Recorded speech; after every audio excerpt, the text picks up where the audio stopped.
The U.S. government is working on sanctions targeting some Chinese banks amid concerns they are enabling trade with Russia and fueling its war efforts against Ukraine, The Wall Street Journal reported Tuesday. Secretary of State Antony Blinken is set to visit China on Wednesday, where he is expected to warn Beijing about its exports to Russia. It is unclear, however, if the threat of severe sanctions will prompt China to curb its ongoing trade with Russia.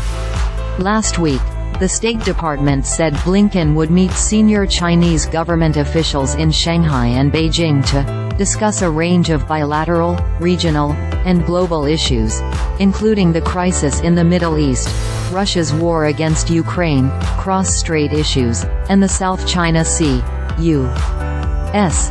officials, including Blinken, have voiced concerns about China's exports to Russia in the past few weeks.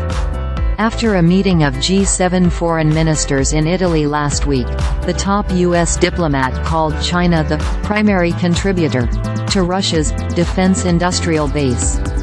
Blinken said China's machine tools, semiconductors, other dual-use items, have helped Russia's arms industry recover from sanctions and export controls. He added if China wants to have good relations with Europe and other countries, it can't be fueling what is the biggest threat to European security since the end of the Cold War. During her visit to Beijing earlier this month, Treasury Secretary Janet Yellen said the U.S. was concerned about the role that any companies in China are playing in Russia's military procurement. She added, "Any banks that facilitate significant transactions that channel military or dual-use goods to Russia's defense industrial base expose themselves to the risk of U.S. sanctions." U.S. takes aim at Chinese banks aiding Russia war effort, Wall Street Journal.